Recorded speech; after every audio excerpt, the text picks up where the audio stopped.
Hi dear guests, our colleagues are always asking about earthquakes in Turkey, and I want to make a statement about these earthquakes. We had a really big earthquake in south part of Turkey. You can see the red lines are the earthquake zone.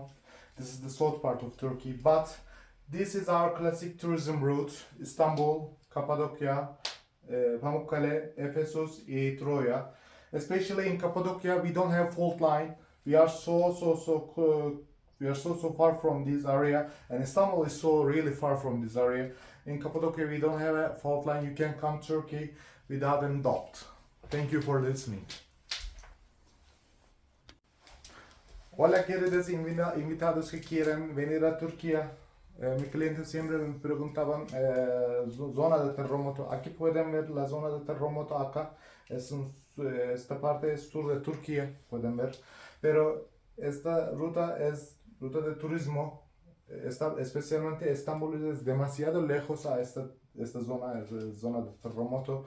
Capadocia está libre de terremotos. No hay línea de falla en Capadocia. Castillo de Algadón, Efesos y la Casa de Virgen María y Troya pueden venir a Turquía sin duda. Gracias.